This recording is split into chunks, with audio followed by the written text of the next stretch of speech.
watching MCTV, Millbrae Community Television.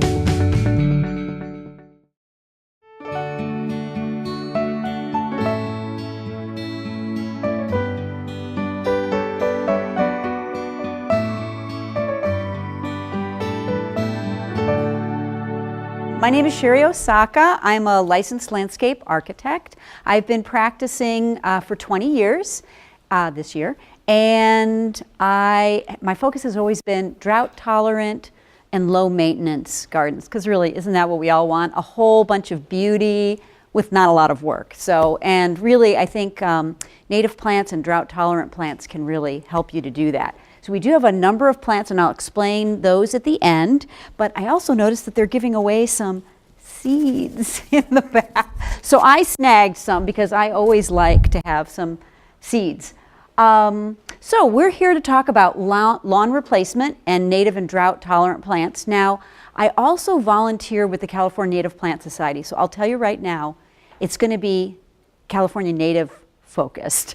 We can talk about other Mediterranean plants, rosemary, lavenders, all of those are also really good. But whenever we can, it's really great to put in native plants, and I'll tell you why. And all of these are native plants as well. So the description of the class was discover the benefits of drought-tolerant plants as an alternative to lawn. How many people are thinking about taking out their lawn, minimizing their lawn, expanding their lawn? Okay, good, yeah, you're the right people. And you guys must be very organized because it's a week before Christmas and you're all here taking an hour and a half out. So I'm really happy about that. I wasn't sure when they said we're going to do this on December 19th, and I'm like, okay, I hope there'll be some people there. So I'm very happy about this.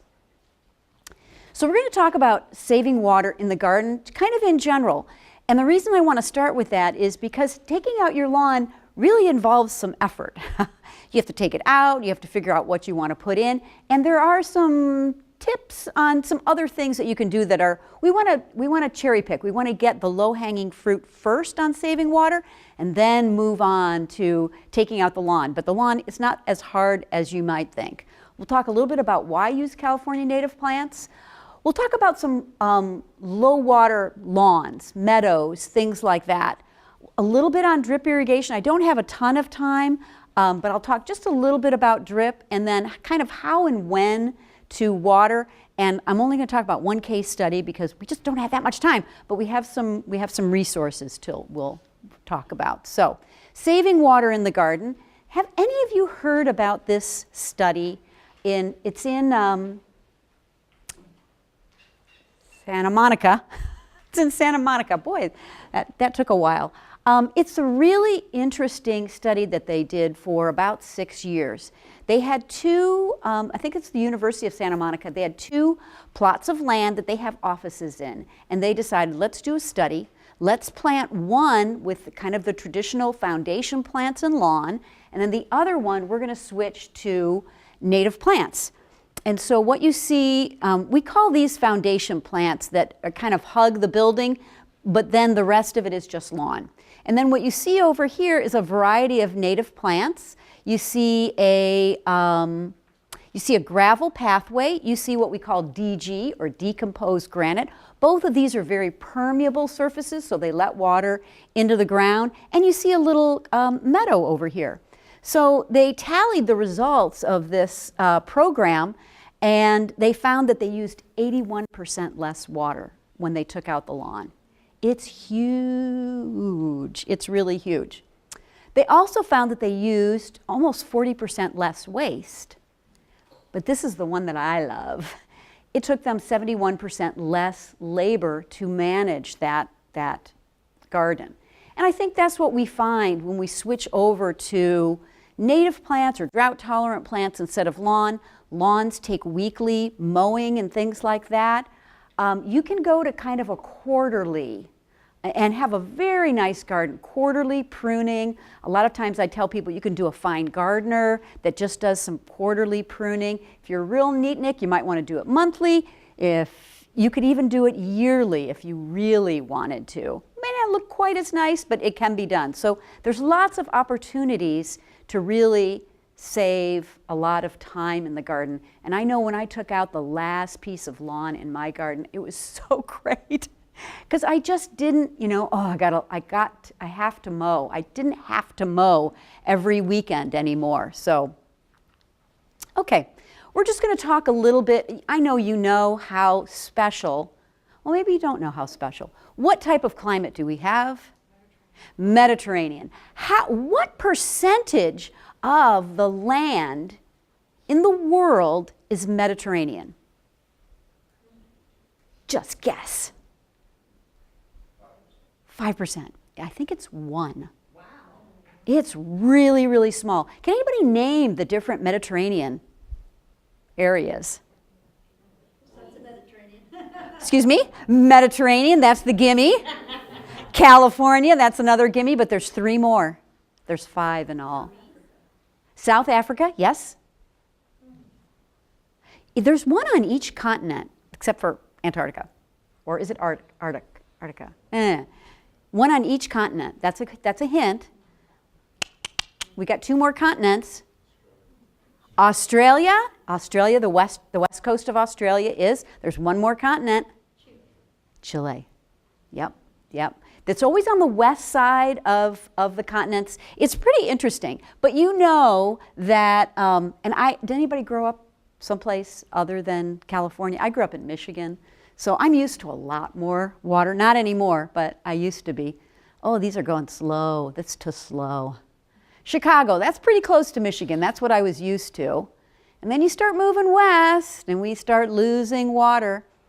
22 inches for San Francisco. Anybody know what a desert is considered? Less than 10 inches. This is where I live. San Jose, I'm pretty close to a desert, less than 10 inches.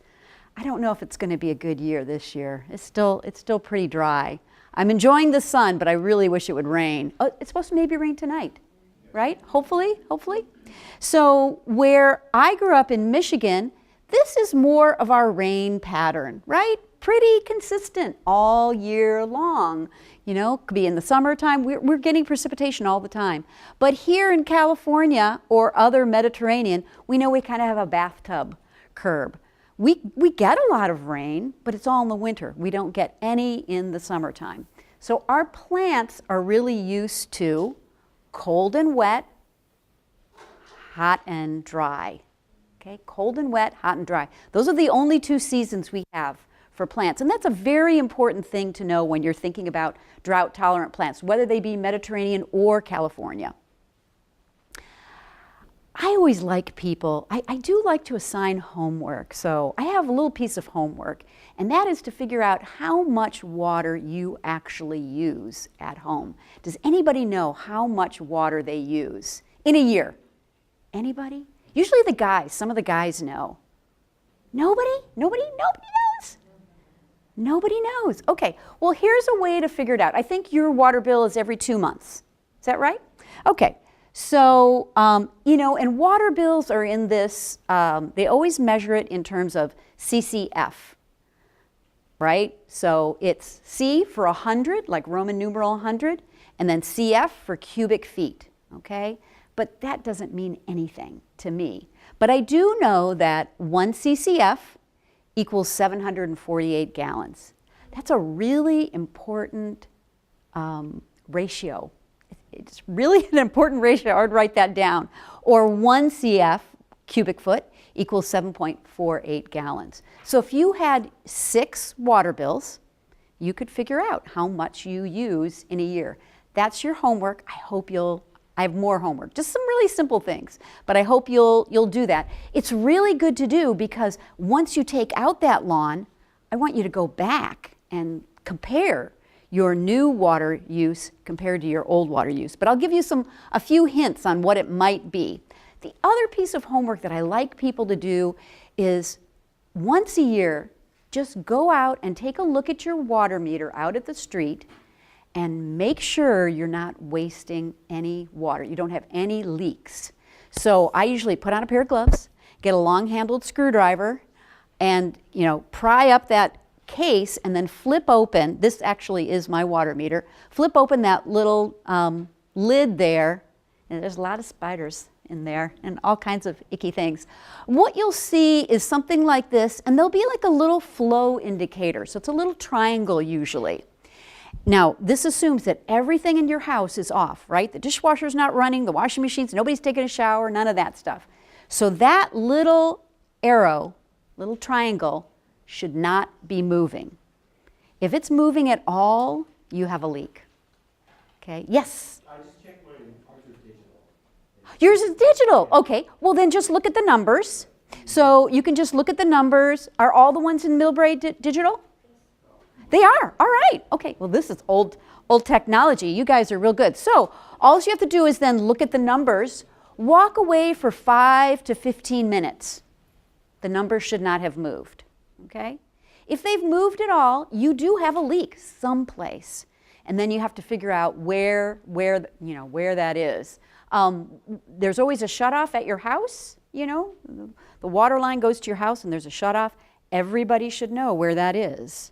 Everybody know where their house shutoff is? So if you're not, so one thing you can do if you do find you have a leak, you could just turn that shutoff to your house off and see if the leak is in the garden or if it's in that line to the house or something. So that's one thing, but there's other ways of doing that. I'll tell you about my experience. But the EPA says that 1 in every 10 homes, how many people do we have here? Is wasting at least 90 gallons of water per day and doesn't even know it. So we want to get rid of that waste for sure. So make sure you're not using, you don't have any leaks at all. Okay? Any questions on that? So 2 pieces of homework. How much water you use, and check your water meter. I went on your website. This is really nice. I really liked this little diagram. So what I liked about it too is it has all these different ideas on how you can save out in the garden, which is what I like to see. And then they put a number by it. I think that's really helpful. So using a broom, 8 to 18 gallons, adjust sprinklers to water plants, not driveway. You know, we all see people who are overspraying on the sidewalk, watering the street, all of that. So go on the Millbrae website and look for this. It was really nice. Drip irrigation, absolutely, 15 gallons every time you water. Smart irrigation controllers, we'll talk about that. Drought tolerant trees and plants, 30 to 60 gallons per 1,000 square feet. Okay? Set mower blades, all of these are really good, easy things that you can do without, well, some of them involve changing out the plants and changing out your lawn, but a lot of them you can just do it. And then this shows kind of how much water we use. This is kind of typical for new homes. This is based on a 2010 report, January 2010.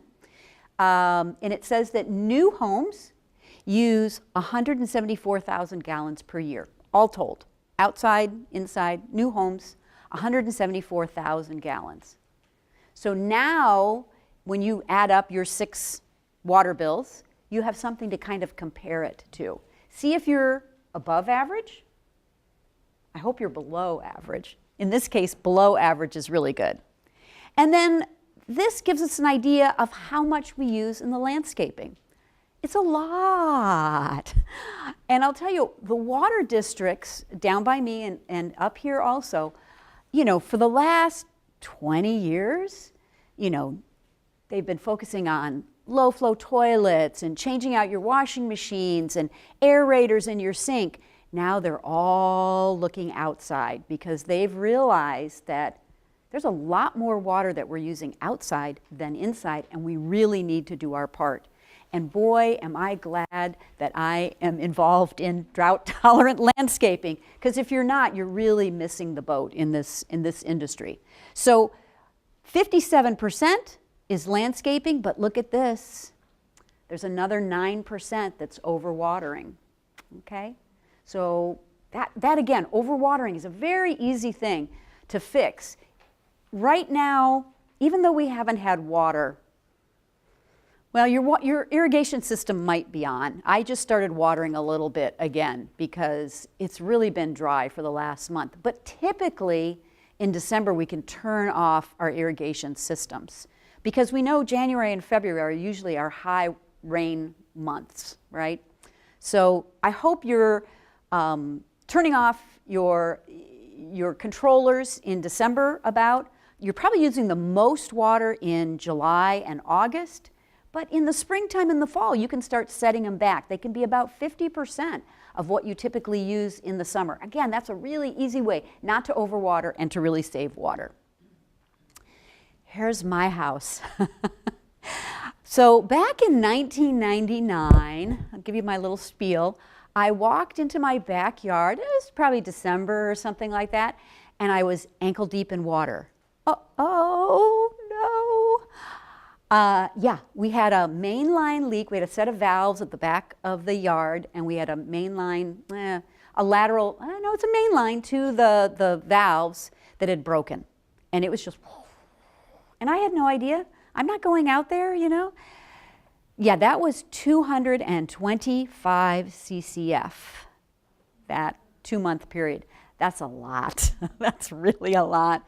They gave me a little break. I got it fixed right away, all of that. But from that point on, I said, that's it. I am tracking my water every single billing period to make sure this never happens again. And I've had 2 other leaks since then in the years that I've been there. But you can see I've been slowly working my way down. Oh, this doesn't show it on this slide. So right now I use about 38,000 gallons per year. Anybody remember what the average was on that slide? 174, so I'm doing pretty good, huh? You're probably in I hope you're in the same league. So I figure that, I think this was last year I figured this out. So I save about 100,000 gallons. Yeah, that's about $600 a year for me, okay? I can buy an awful lot of plants for $600 a year. Okay, oh, and the other thing I just wanted to say is I also have a pool too, so I keep it covered and, you know, so, yeah. Okay, so just to give you an idea of what the difference between some of these plants are. So there's something called ET, or evapotranspiration. You don't really need to know what that is. We know what evaporation is, right? Everybody knows what evaporation is. Does anybody know what transpiration is? Yes, ma'am. Go for it. It's the water the plant produces. Gives off. Yeah, it's the water that the plant gives off. It's part of photosynthesis. It's part of photosynthesis, so it gives it off. Plants have little pores on the underside of their leaves, usually called stomata, and they open them up and they release some, that's how they transpire, that's how they give off water. So they do that, and so we have this term called evapotranspiration, we all call it ET, but it gives us a way of comparing different plants, okay? So lawn, like something like Kentucky bluegrass, has like an 80% ET. So it needs, it's just a way, it's just a number, it's a way of comparing different plants. We know that Bermuda grass, right? We all hate Bermuda grass, but we love it because it uses a lot less water than lawn. It's like 60%, or 60% ET instead of 80%. But look at these drought tolerant natives. Many of them are 20% ET. So that means if you changed out your lawn and put drought tolerant plants in, you'd be using 1/4 the amount of water that your lawn used.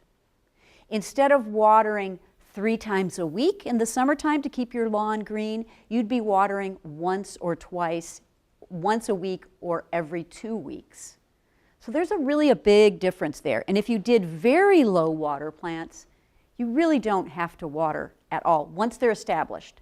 Once they're established. They wouldn't mind a monthly drink of water, but you don't have to. Okay. Now, there are lawn rebates throughout different parts of the Bay Area. I saw that Millbrae does not have one, but there is a state turf replacement. I have not worked with this before, but I know of people who have. So there's the state water rebates.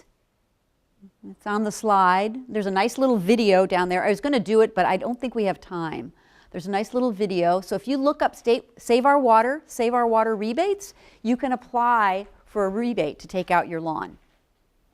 I would do that. The government is offering you money to take out your lawn. I would do that. I would absolutely do that. Okay, so why use California native plants? Many are low or very low water. We talked about that. Here's an example of ceanothus, one of our big plant families, ceanothus. Lots of low-growing shrubs, medium-growing shrubs, and tall shrubs. This one's Ray Hartman. It's one of our larger shrubs. We don't have a lot of trees in the Bay Area. Redwoods are really more on the coast. We have some oaks and things like that, but we don't have really a lot of trees. So a lot of times as a designer, I use some of these larger shrubs and we kind of train them into trees. They're a great size. And this is a particularly beautiful one that blooms in the spring. This is what's called a bush poppy, a very low water, very pretty, blooms all summer long. They're beautiful. I've already showed you some beautiful. We have a garden tour that happens in down near me in April, and this plant is always in full bloom during that garden tour. It's California bush anemone, really pretty. It's one of our few evergreen shade-loving shrubs. A lot of shade-loving shrubs are deciduous. This one's evergreen, so I tend to use it a lot. This sulfur buckwheat, we have a couple of different. We have, I can never remember the name of it. This is sulfur buckwheat. This is a dwarf woolly daisy, and that one is, I'll think of it. It's another buckwheat, but this one is, it's just, you know, it's like a neon yellow. It's just really, really pretty and bright. They're adapted to these native plants are adapted, obviously, to our Mediterranean climate. They have all these different tricks that they use. It's funny, in a lot of parts of the US, plants are trying to get more sun. They create these big leaves so they can get as much sun as possible. But our plants, there's too much sun. It's like, okay, I've had enough sun. I don't need as much sun. So I'll show you some of the tricks that they use. Gray foliage. A lot of our native plants have kind of gray foliage. This one has kind of a gray foliage and is really good in full sun. Some of them are summer deciduous. We're used to thinking of plants losing their leaves in the winter time, right? Our apples lose their leaves, the Japanese maples just lost their leaves. Not a lot, but a few of our native plants in the summertime, they lose their leaves. And the buckeye is one that does. Right around July, the leaves start turning brown, and then you start to see that fruit hanging, right, from the buckeye.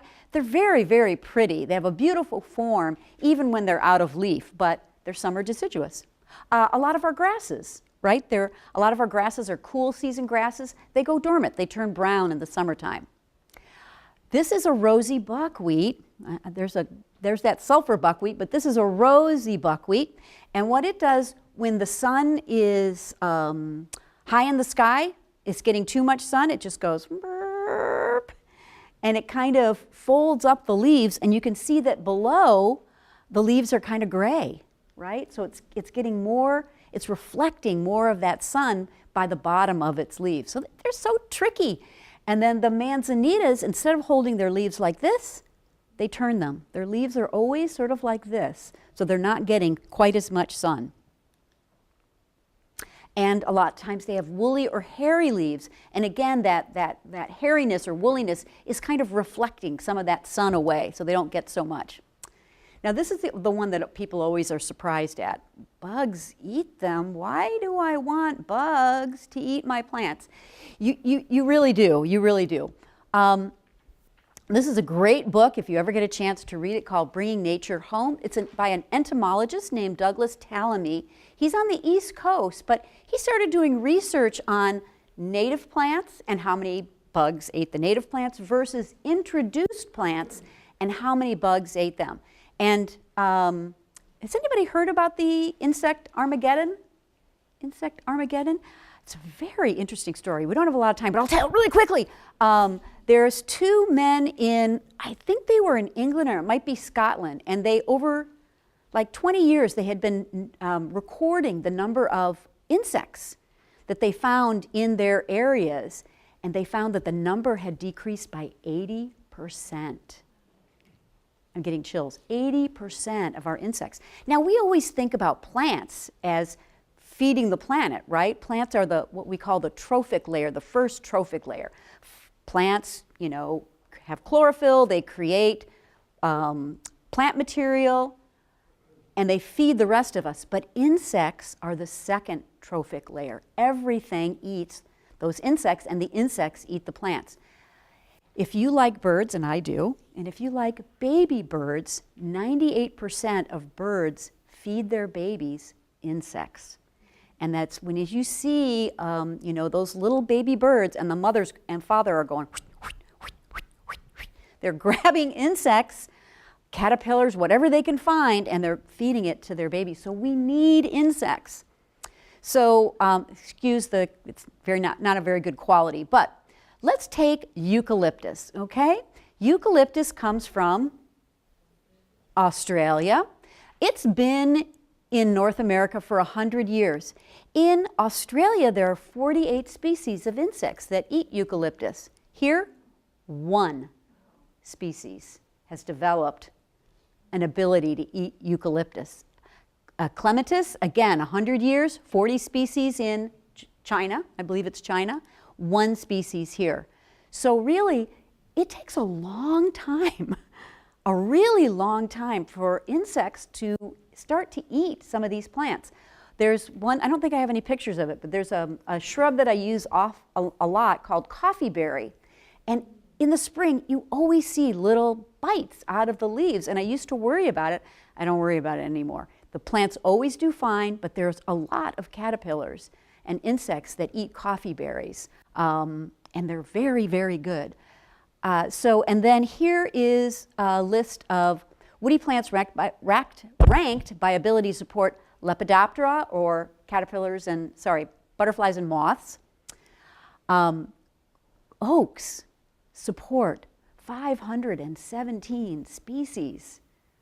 517 species of butterflies and moths.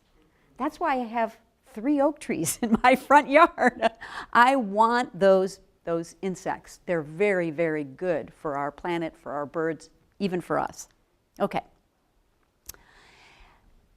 And California plants create a sense of California, right?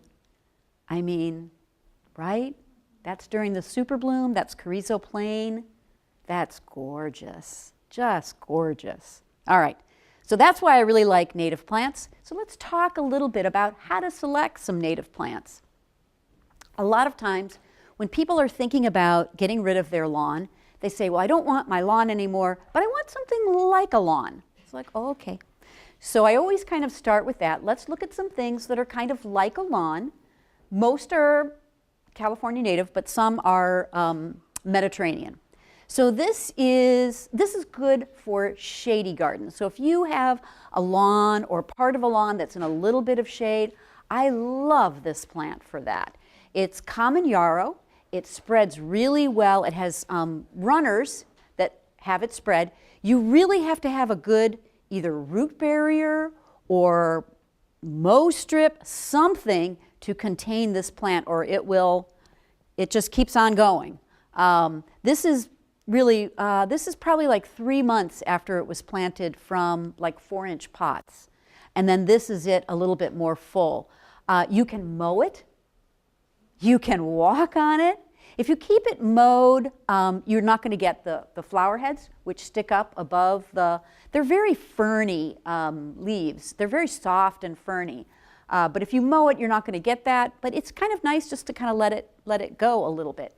It doesn't look great in the wintertime, but I don't care because I really want it to look good in the summertime when people are outside. So this is a great plant for a little bit of shade, especially from the afternoon sun would be really good for this. It's a very low water plant. This is red fescue. A lot of people put in, you guys might be okay with red fescue. Down in San Jose and, on the peninsula and things, I find that red fescue, which is a cool season grass, so we have cool season and warm season grasses. Cool season grasses start growing now. When it's cool, when the first rains start, they're going to bloom And then by summer, they want to take a little nap. So in order to get them to stay green in the summertime, you have to give them a little bit more water. So it's probably less water than a typical, well, a lot of our lawns are fescue lawns. Most grass seed that you buy in the store, you know, at Home Depot or something like that, is going to have red fescue in it. So I'm not as big of a fan of something like this, but it might be okay for you because you're a lot cooler than we are down in San Jose. There's a company called Delta Bluegrass. They have a lot of native sods and lawns. So that would be a company that I would really take a look at. They're widely available. This is a native bent grass called Agrostis pallens. Again, it's cool season grass. I don't use them as much, but they are available. And they all can be mowed and they all can be walked on. Here's another one called a Delta Grassland Mix. And then here's one of my favorites. This is in my yard. This is California Meadow Sedge. It's a sedge. It's not really a grass. It stays green all year. It kind of goes dormant in the summertime, but it never turns brown. It always kind of stays green. It's really actively growing now in the wintertime, but I love it because it really holds its color. Mine has been in for, this was about 3 months after I put it in. This is probably the first summer in 2009 when I put it in. And you buy it in little plugs and space them about every 12 inches. But again, they grow and they get pretty big. They get about 16 inches tall unless you mow it.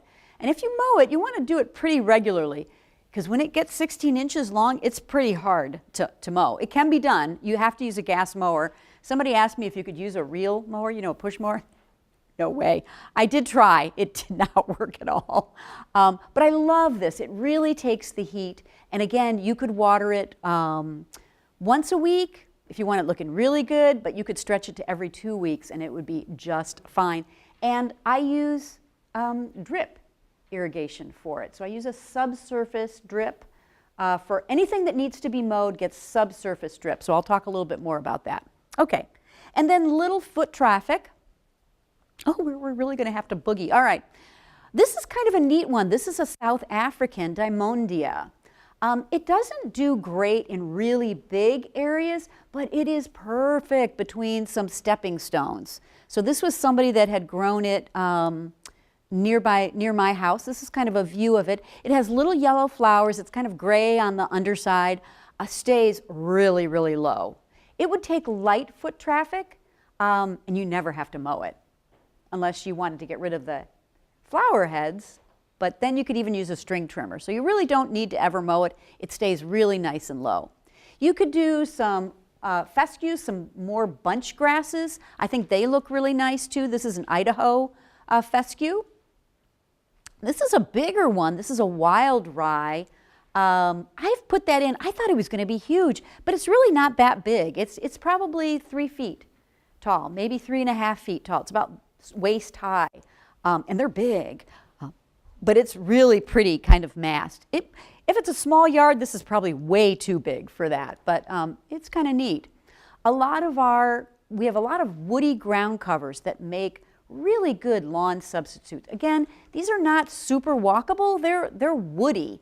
You know, but you can keep them really nice and low. This is, remember I talked about the tall ceanothus? This is a low-growing ceanothus, Ceanothus Yankee Points, very, very popular.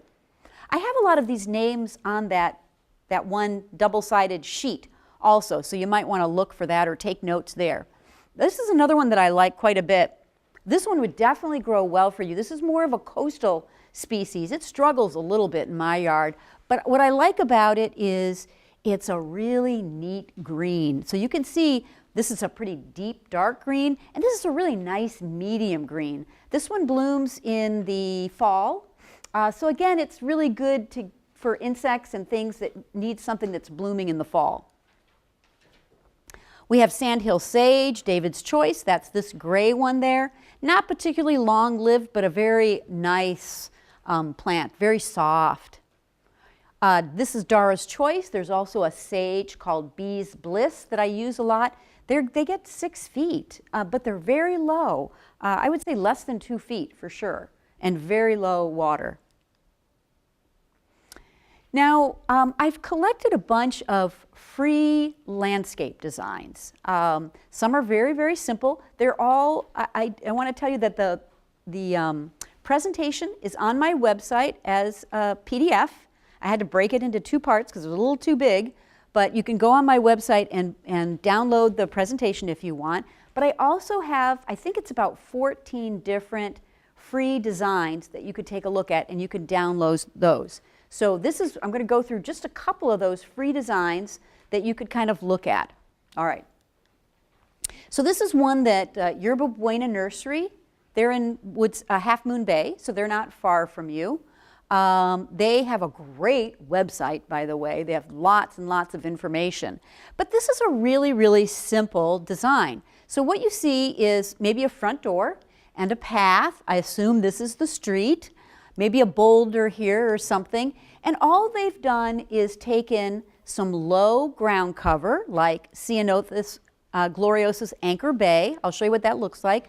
And a warm season grass, deer grass. That's a very popular grass in the landscape community. So this is what Anchor Bay looks like. Here's another low growing Ceanothus. There's a lot of them. Anchor Bay I really, really like. It's a really tough plant, and it's not as big as some of the other ones. It gets to be about 6 feet, where some of them, the Hirstiorum, that gets to be 10 to 12 feet wide. So it's real big. So this one's really nice. And again, really nice blue flowers in the springtime. And then here's deer grass. It's a warm season grass. Again, the fronds are probably about waist high. The grass itself is lower, but it'll be about 4 feet wide. So it's a pretty big grass, and it's warm season. It'll take a lot of heat, which you guys don't have.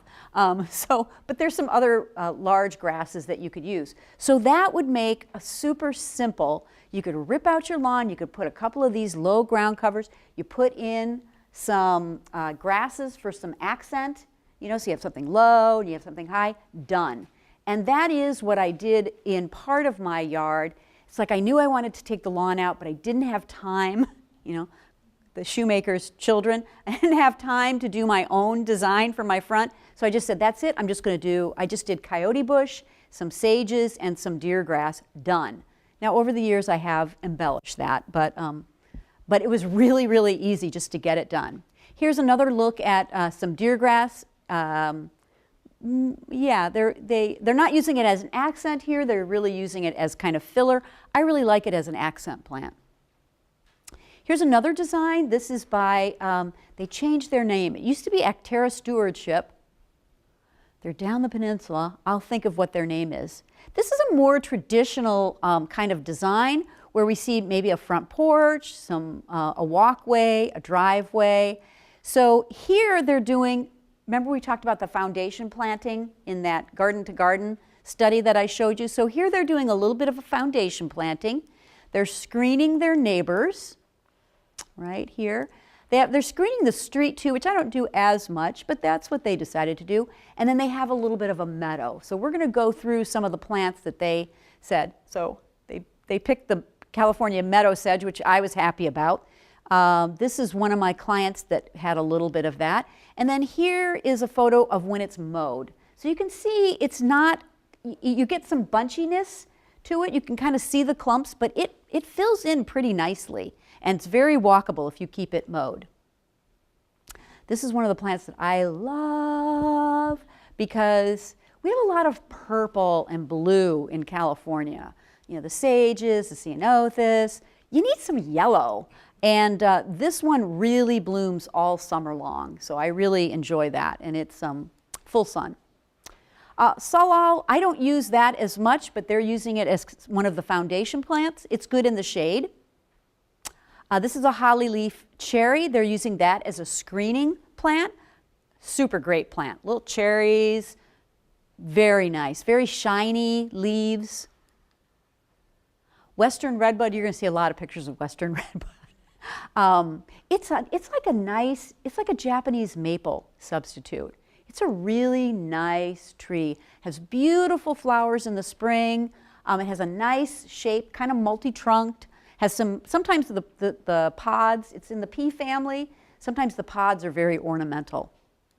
Okay.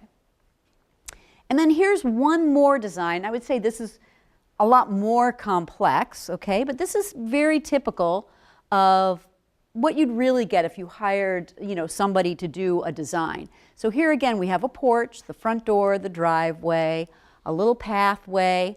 I always love to put a little bit of seating. If you're going to take out that lawn, maybe you could put like a little cafe table out there or a bench or something.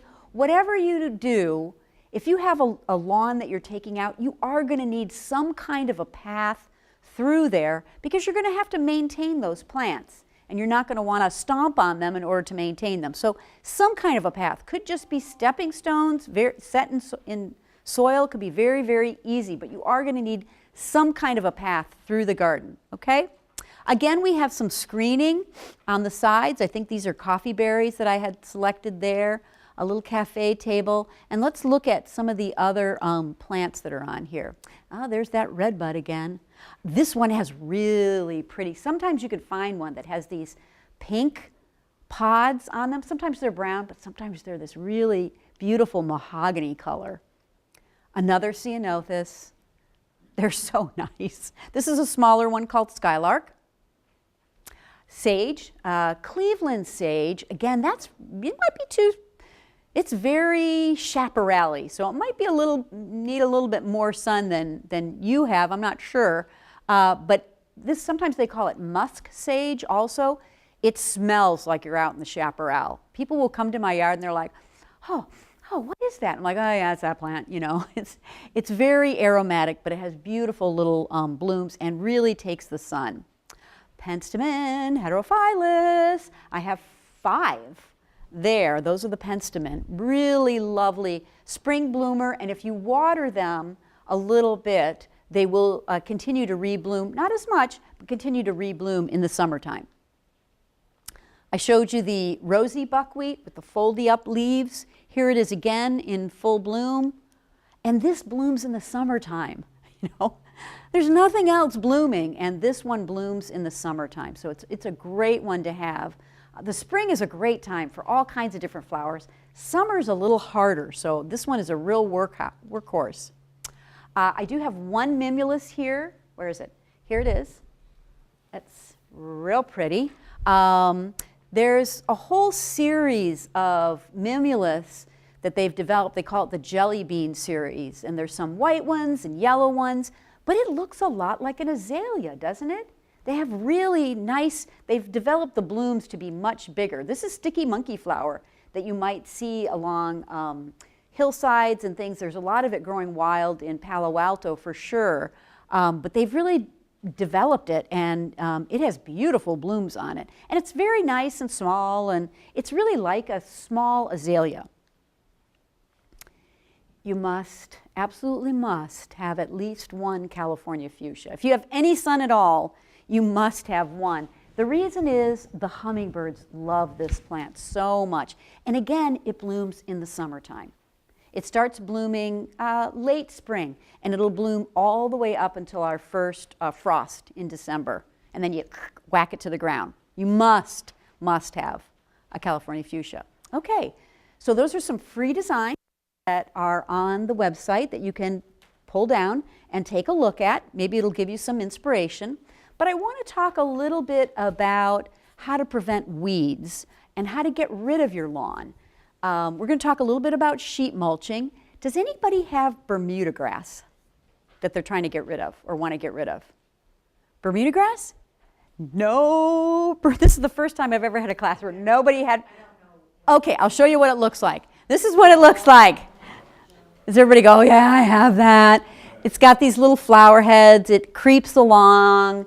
Does anybody have this? Oh, darn. I'm so sorry. I pity you. It's horrible stuff. Yeah. Okay. So are you going to take it out?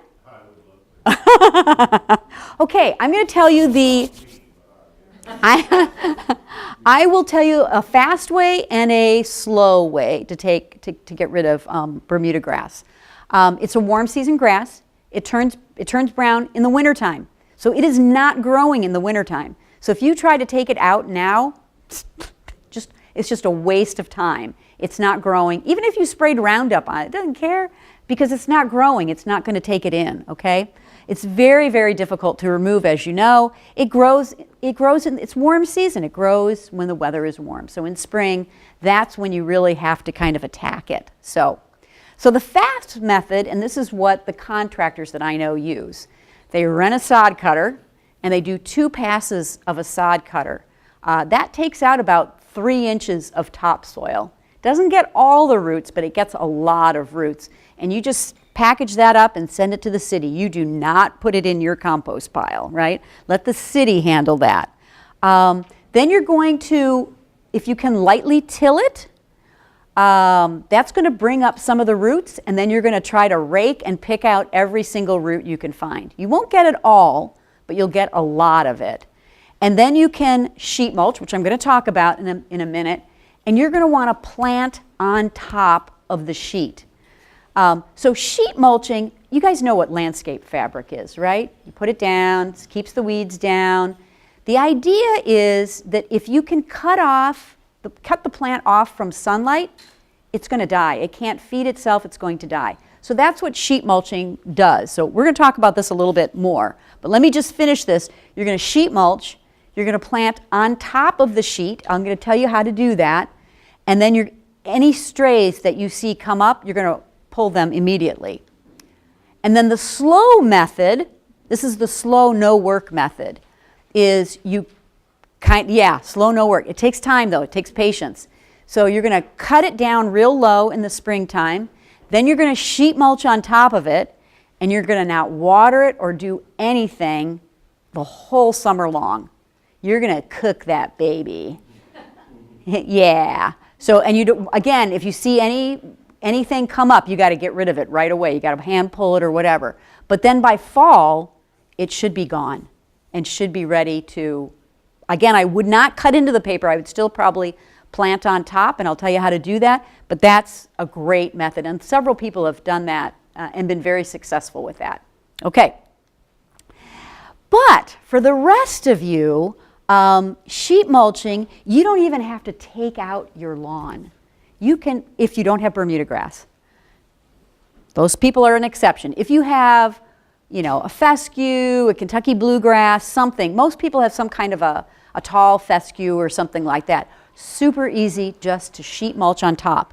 So what you see here, sheet mulching, instead of using landscape fabric, which is plastic and which lasts decades, and then you are picking it out of the soil, sheet mulching is using a biodegradable paper. Paper, cardboard boxes, newspapers, anything like that, okay?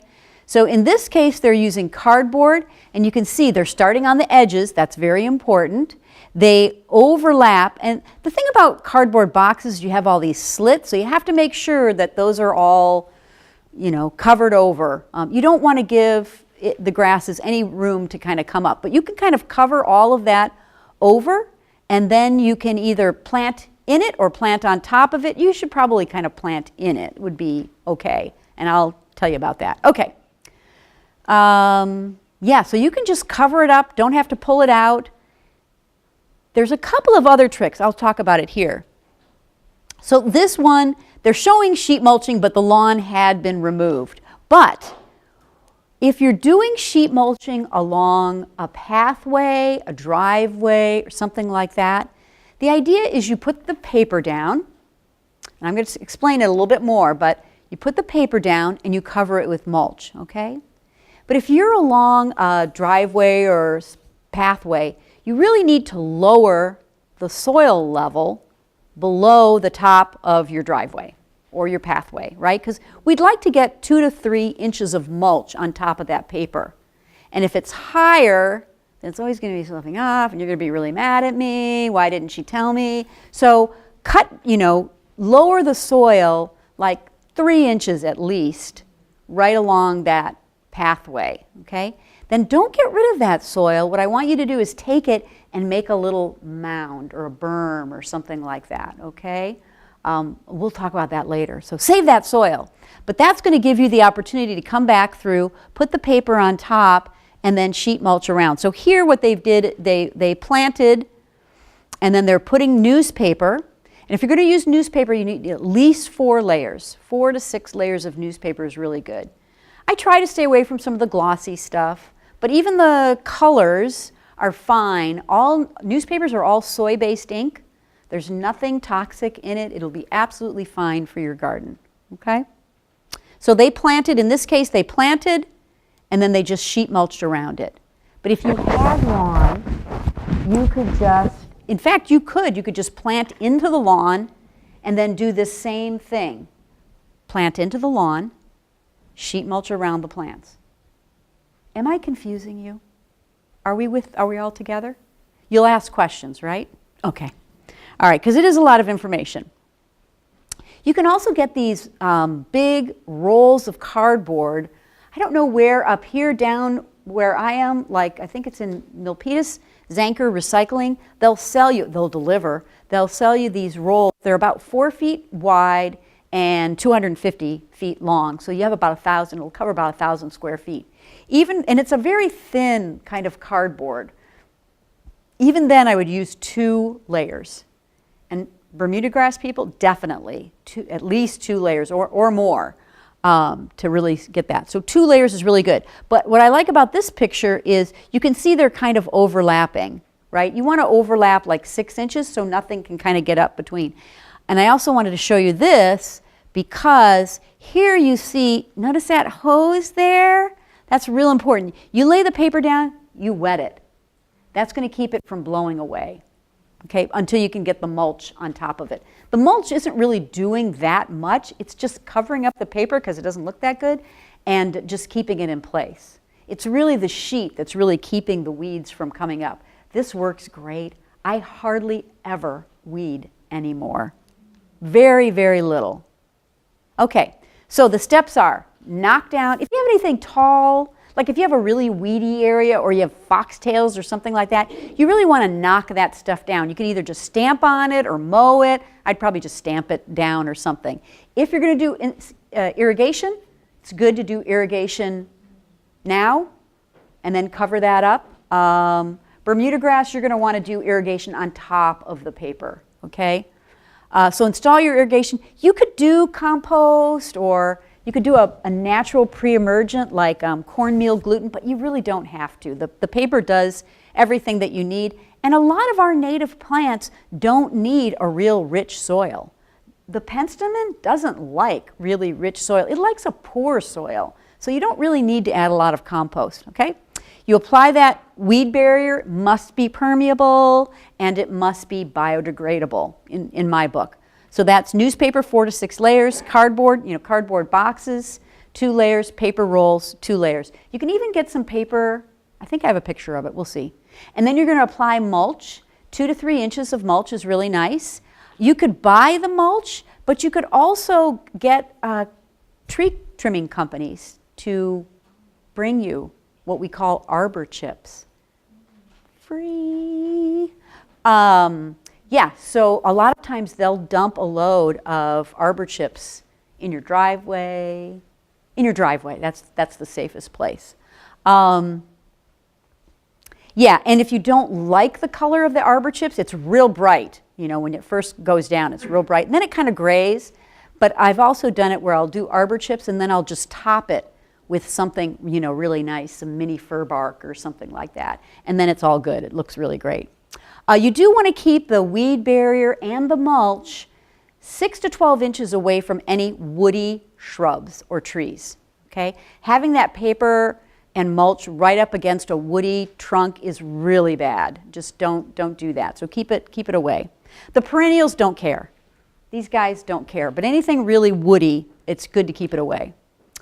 I use it for little small areas that are kind of weedy, little side areas. I just put some newspaper down, throw some mulch over it. This area, I had D80s, fortnight lily in this area, right? Fortnight lily, you guys know what that is? No idea. It sets a lot of seeds. And I had it in the garden for like 20 years. And I'm like, I'm so done with you. And so I put some nice, this is Catalina Currant, a nice native ground cover. I put that in, and I thought, this fine. I don't need to sheet mulch. And the next spring, thousands of fortnight lilies came up. It's like, okay, I better go and sheet mulch. And I had already put mulch down in this area, but I didn't take the mulch away. I just put newspaper on top of it and then put more mulch on top of that. We call that lasagna gardening. So you can kind of layer things. And because you're using a biodegradable paper, it doesn't matter. It'll be gone in 2 to 3 years. And by that, the idea is that after 2 to 3 years when it's gone, your plants should be big enough that they're then shading the ground so you don't get weeds. So it's just a temporary. It's just going to hold the weeds down for 2 to 3 years. Then your plants are big enough and it's all shaded out. Capiche? Questions? I think I have a couple more. Okay. Types of sheet. Okay, we've gone through this. Urban Farmer does have, everybody knows Urban Farmer stores. They do have those rolls as well. And builder's paper. You can get builder's paper at hardware stores in the paint department. It's brown, so it's pretty good too. Oh yeah, this is that weed block. You can get that at some hardware stores. And this is nice because it's made with recycled materials too. These are about 3 feet by maybe 50 feet, I think. I don't remember. Oh, there's more cardboard rolls. Okay. Okay, arbor chips, we talked about that. And you don't even have to use wood chips, actually. If you can use shredded leaves, oh my God, those are like the best. I really like shredded leaves as a mulch. They are so good for your soil. And they're free, usually. But you really need a lot of mulch, unfortunately, if you're taking out a lawn. So you probably don't have enough shredded leaves. You're probably going to have to purchase some bark mulch or get some arbor chips. Okay. The mulch amount, so say you had 1,000 square feet of lawn, which really isn't that big. If you did 3 inches deep, that's 1/4 foot times 1,000, that's 250 cubic feet. Turn that into cubic yards, it's 9 cubic yards. It's a lot. Have you ever seen those big trucks that the arborists use? You know, they're real tall. Those are about 12 cubic yards. So you can see that 9 cubic yards, you want some help. You want to get some people with wheelbarrows to come over and help you spread the mulch. If you have 1,000 square feet, if you have a smaller area, it takes time, but you can do it. There's a detail of the sheet mulching, and you have that on the back of one of your sheets as well. Questions? Sheet mulching? Save you so much time. So much time. I do have a little video on here, but I don't think we have time, so we're just going to move on. But there is a nice bay-friendly video on sheet mulching. And the link is, if you download the slides, the link is there. Or you just Google sheet mulching, bay-friendly. You can find it really easily. Okay, I'm going to talk a little bit about how to plant these drought-tolerant plants. Because like I said, they're a little different than some of the other plants. So remember I said they like cold, wet, warm, dry, cold, wet, warm, dry. If you violate that and you're watering them a ton in the summertime, these are drought tolerant plants I'm talking about, you make them susceptible to crown and root rots. Yeah, so a lot of people, you know, you get a nice ceanothus, it's doing really well, and then, it's getting a little brown. Must need water. And you water it, and then the next day it's completely dead. That's a root rot or a crown rot, okay? So, and don't they look icky? They look really bad. So, there's some tricks that I want to share with you. So there's some plants that are very susceptible to these rots. One is woolly blue curls, which I don't have, but Cleveland sage also. They just need really good drainage. So one way to provide really good drainage for some of these plants is to create a berm. And remember that extra soil that you had from along those pathways? That's what you can use. You can make a berm. Now, don't make a berm that is just a log kind of shape. Try kidney, because a lot of times they look like somebody's been buried there or something. They really do. So kidney shape works really, really well. But you can see in this picture there's a little bit of a berm there, and I think we put a manzanita on top of that. This is at my house. I wanted those sages, so there is a little bit of a berm here. You've seen this picture before, but again, there's a little bit of a berm. Putting some rocks at the base of the berm looks really nice. There's something about rocks in a garden. You put some rocks in, and I don't mean just putting on top of the soil, really dig them in a little bit. It makes the garden look like it's been there for forever. It just really makes the garden look more permanent. So I really advise adding some boulders in. And if you have, what kind of soil do you guys have? Is it sand? Clay. Ah.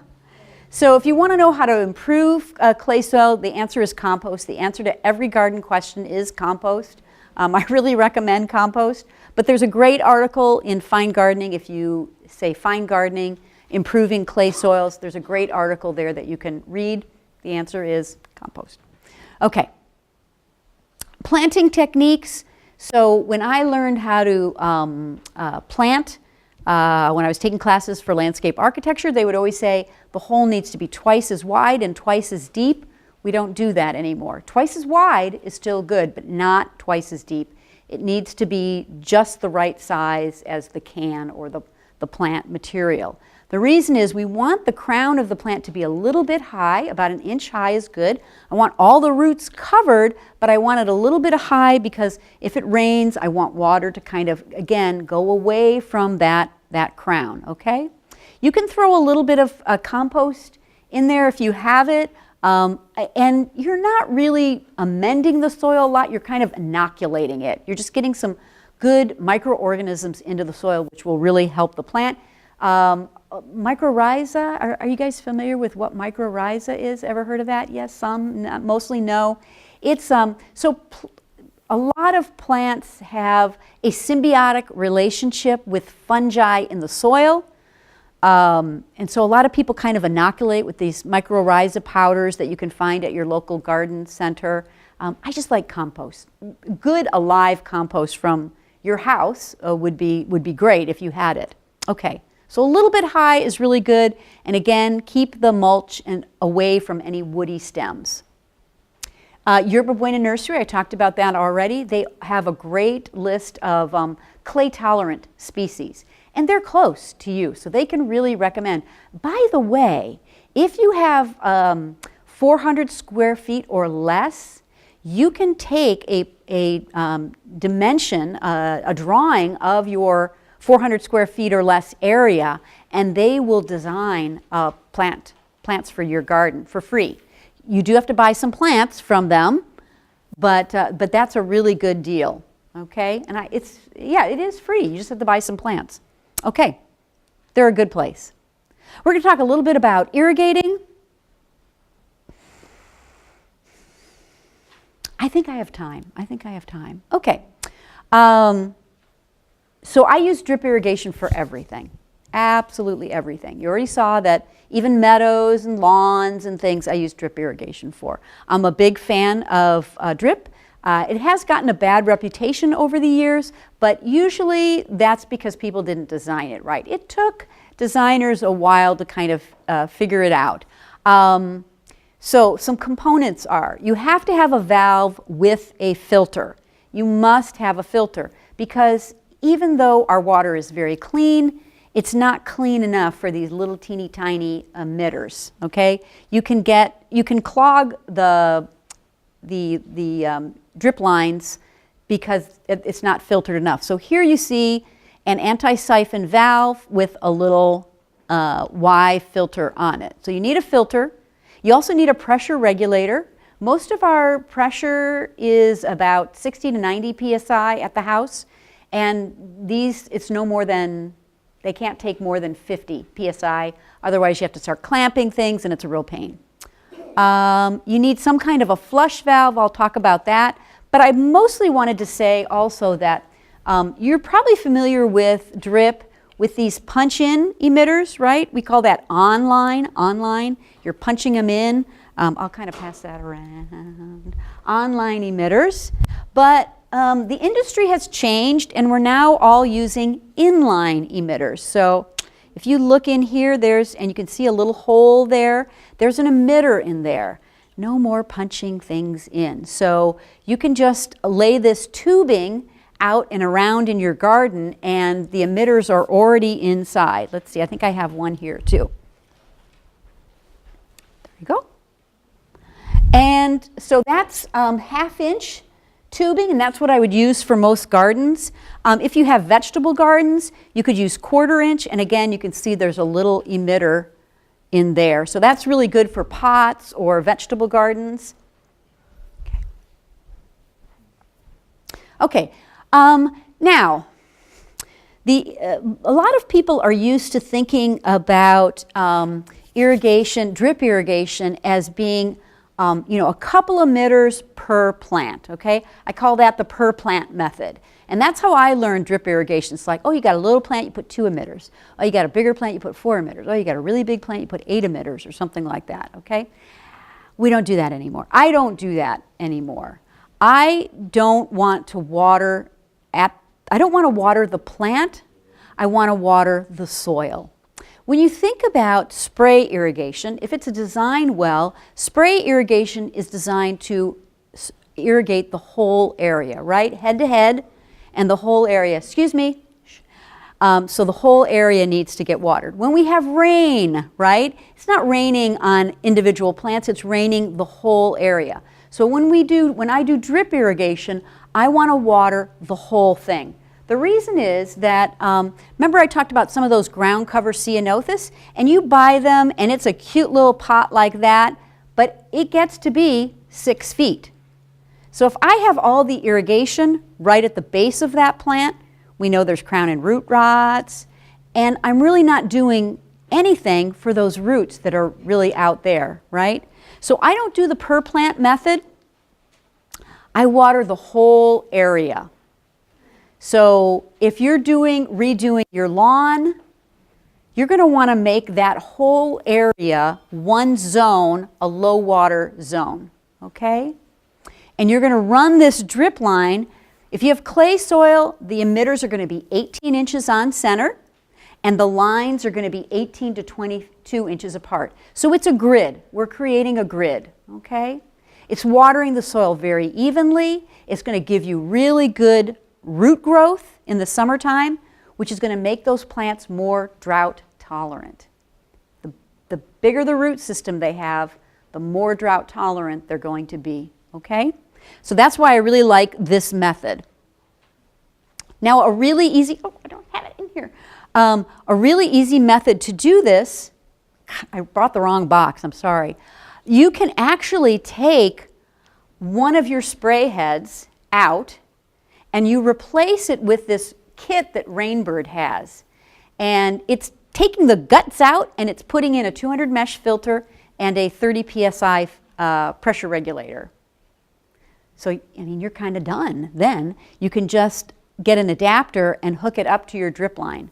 So you can take one head, make that supply the drip tubing for your whole lawn area that you're going to turn into low water, and then you just cap all the other heads.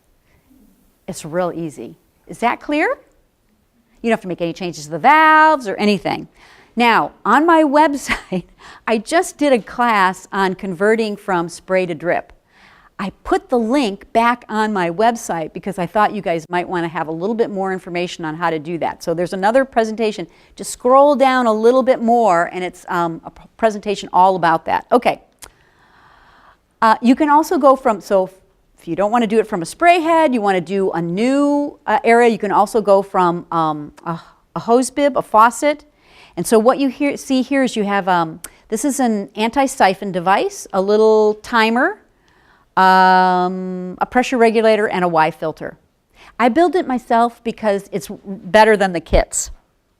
And here we see subsurface irrigation. I've been doing this for about 10 years. It works really great. So we have a little tiny lawn here. All of it, all the drip irrigation is below ground. It's a little bit tighter. The emitters are 12 inches on center because these are little itty-bitty plants. And the lines are 16 inches apart, 12 to 16 inches apart. And you're putting it 4 to 6 inches below ground. But that's only for things that are mowed. All the other drip irrigation can be on the surface. Only areas that are mowed need it subsurface. Okay? We're almost done. And a real cheaty thing you can do, especially if you have clay soils, so most spray heads, they just put the water down too fast. Our clay soils can't absorb it in that time, so they've developed these rotors, spray rotor, stream rotor. I think they call it a stream rotor actually. And it's just applying the water much less, at a much less rate, so our clay soils can really absorb it. And I think you have a program to change that out through the city of Millbrae. So that would be a really, if you wanted to keep your lawn, that would be a really easy thing to do. Smart controllers or weather-based controllers are ones that will adjust your watering frequency based on the weather. So if you're out of town and it gets real hot, it'll water more. Or if it just rained, it'll water less. So this is a great way of saving water by putting in a smart controller. And there's lots and lots of models. The ones that are most popular right now, there's some that you can control from your smartphone, and people love those. It is very convenient. You can program it. You don't have to sit out there by the, you can just program it from your smartphone. They're very nice. Okay. I meant to bring my little water meter, but I forgot. So if you're really on top of things, well, we'll just skip that one. Okay. Let's skip that one. Okay. So remember I told you about these crown and root rots and stuff? And I told you about the grid drip irrigation. The one thing that grid is not good for is when the plants are real small and just put in, okay? Because the emitters are a little bit farther away from the plant ball. Let's do this. Where did I put that? There it is. So what happens is you put in some new plants. Which one of you can I abuse? Nope. Yep, you can. Okay. So what happens, so from the nursery, they're going to be watering these plants every day, right? So these plants have been pampered. We need to wean them off of that pampering, and I'll talk about that also. But mostly the soil in these pots is very fast draining, okay? So you're going to take this fast draining soil and you're going to put it into your clay soil. Guess what clay soil does? It grabs water. It loves water. It really holds on to the water. So you're watering and this plant is not looking good. And you're watering some more and you're like, hey, come on. So what's happening is the soil in the pot, because it's so fast draining, has become what we call hydrophobic. It just, you know what I mean? It's like you have like a potted plant and you water it and the water all runs out and you have to kind of soak it. So you have to kind of do that. So it's just really fast drying. So for that establishment period, what I want you to do is take a water meter, those cheap water meters that you get at the hardware store, like the one that I just showed. And what I do is you test the soil around the plant, and since you have clay soil and maybe you just watered, it's probably going to be really wet, but then test the soil in the rooting medium from the pot. And make sure that that is also wet, because a lot of times, this is the number one problem that I find with my clients, is we put in this nice shiny new irrigation system and they're thinking, I don't have to do a thing. Well, you really do need to kind of hand water and just watch the plants a little bit through the first few weeks.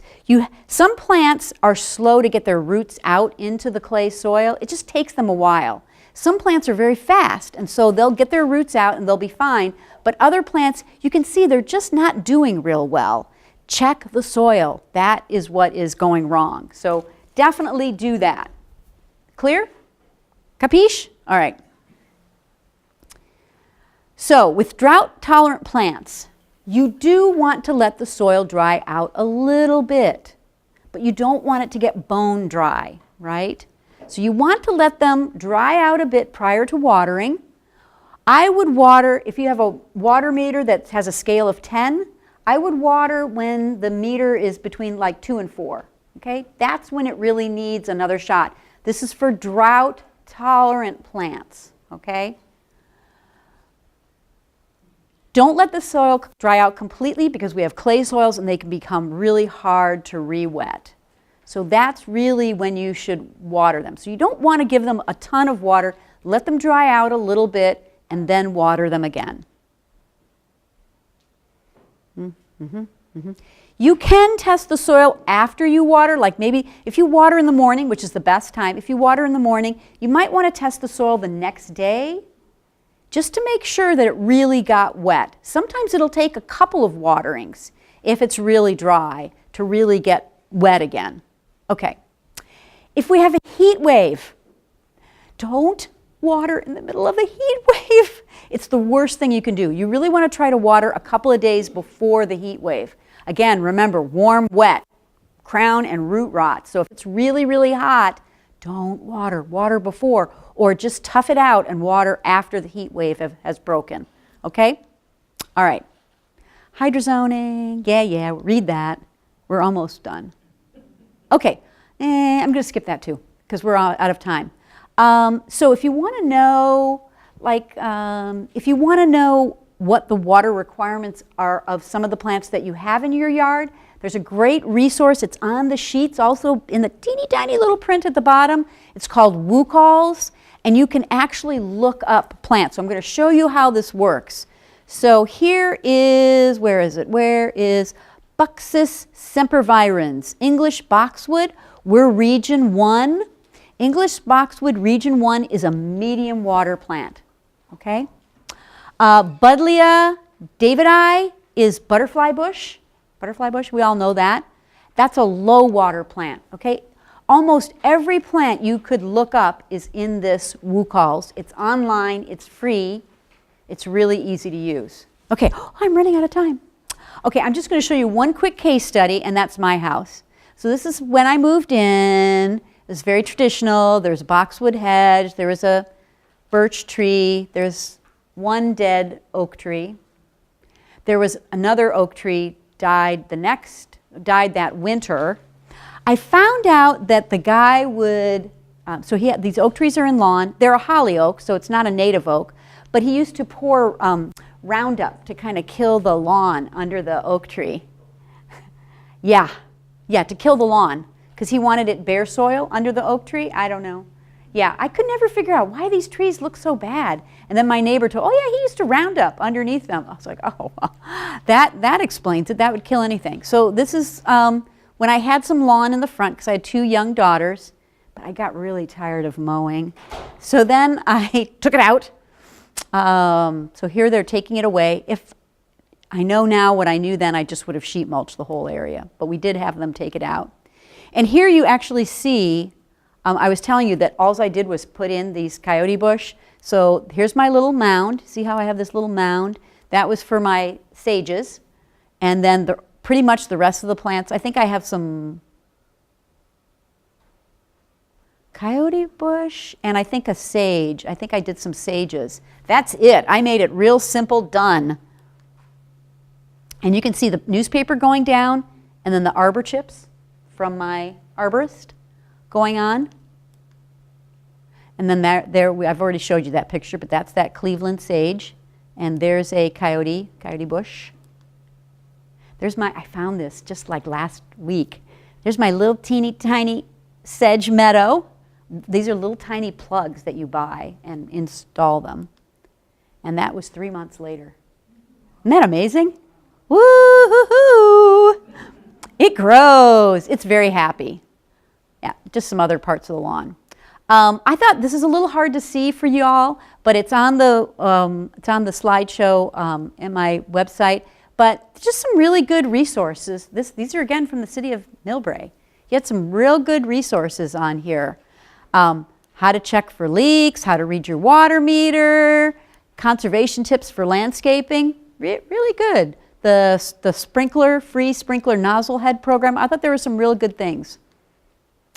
These are some great resources, some great books. This one, if you could only get one, I would probably get this, California Native Plants for the Garden. It's like the Sunset Western Guide for native plants.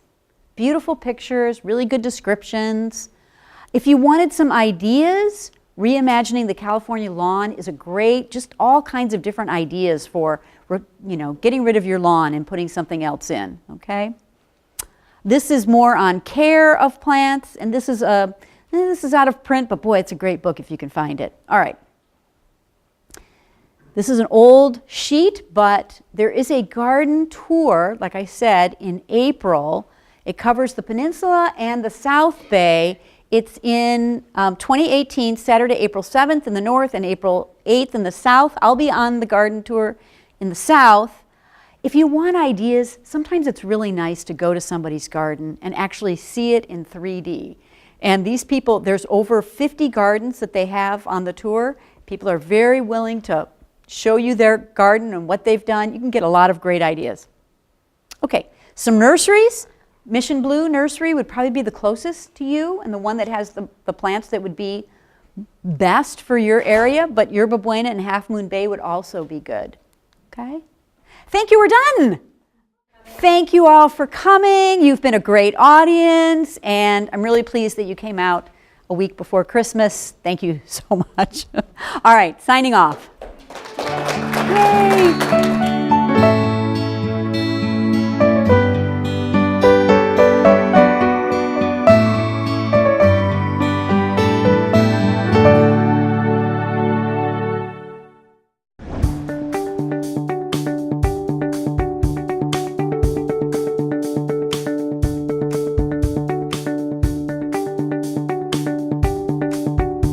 You're watching MCTV, Millbrae Community Television.